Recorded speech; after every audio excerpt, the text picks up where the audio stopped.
Okay, here we are, Motormeister. Going to take a look at some of the Porsche trannies. We're going to look at a 996 tranny, Boxster S tranny, and look at some Porsche transmission inside goodies of these trannies, some of the drama that they've been showing. Show one of our fully rebuilt 996 transmissions. All new Syncro rings, fully disassembled. Bead blasts, checked for wear, cracks. Do a little maniflexing on certain parts for the stress and cracks that you cannot see by the visual eye. Complete rebuilt. We have these on the shelf ready to go, like this one, for the customer that just cannot wait. Or what we like to see you do is actually ship yours in, see what's going on, see the wear that you're having, which is usually a second gear and bearings, but it's always nice to keep the numbers matching. Let's see if we can flip around and get another view of this transmission right here.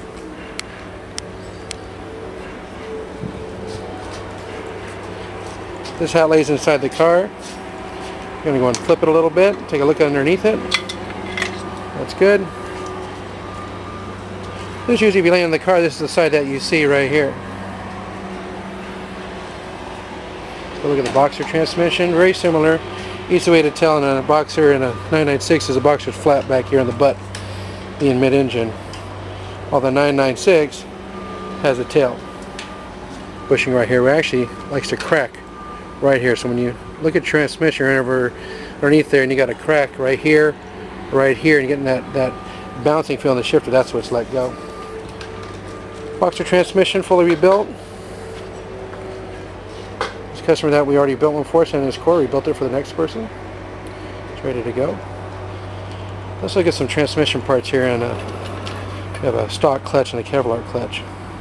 The trouble with the clutches, this first clutch here is the stock Boxster 996, which we've seen a very rapid wear.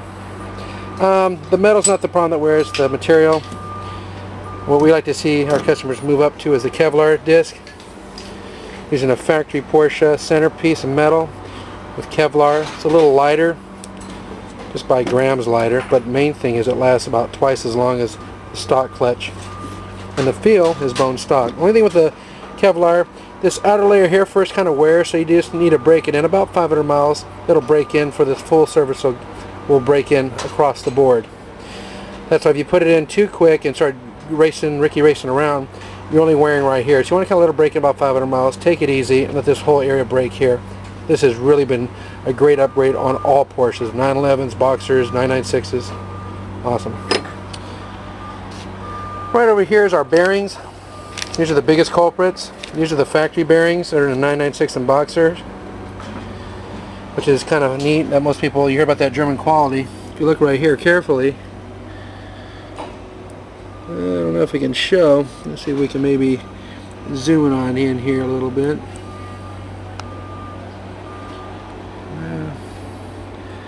That says Brazil. That's definitely not German.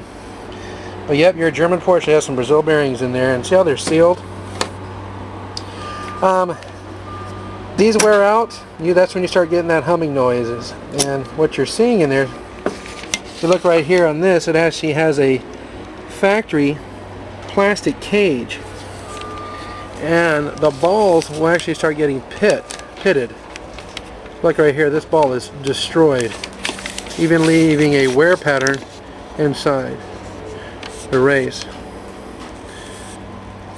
This is a Siamese bearing. You have bearings here and bearings right below it, second row. So you got 2 rows of bearings with a plastic cage. Not the best of quality, and they're sealed. They'll put these in factory grease. That way they keep the grease inside. The problem is these have been getting hot. That's like we like to move on to a cooler, add coolers onto the stock 996 trannies. But these bearings hold the grease in, let them break in well.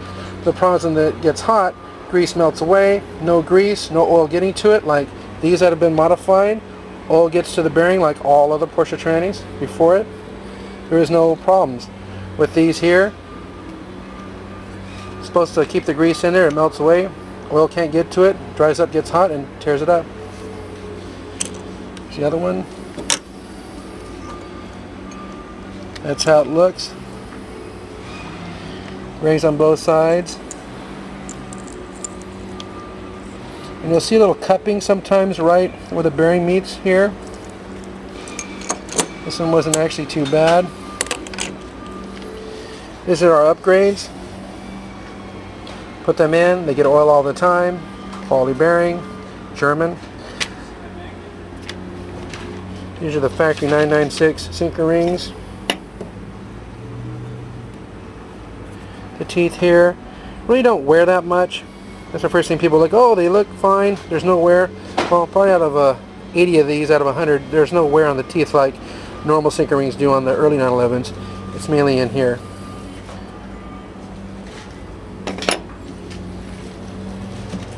Here's your second gear set. This is where your slider grabs onto. And if you look carefully right here, we're mechanics, we're not photographers, so bear with us here, trying our best.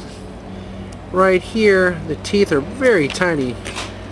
Here's my fingernail. You see how small the teeth are? Bluntly, they're kind of a joke. 901, 1965, 911 has larger teeth than this. Really, really delicate. This part is welded on, it does not come off. And these teeth that line up with these teeth here, as you can tell, that is worn. They fit together.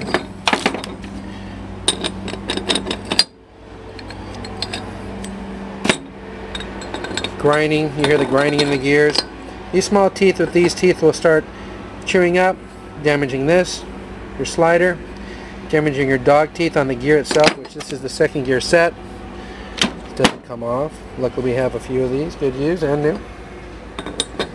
Your inner slider hub.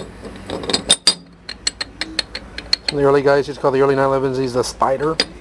This doesn't wear as much, except there's little springs in here and little pistons and little brakes. They'll blow up and come apart, and it'll replace this, this, and this if you wait too long. So you try to get in here before they get worn, and take it easy. When you feel some grinding, that's what you're grinding, is these teeth and these teeth to get these teeth together.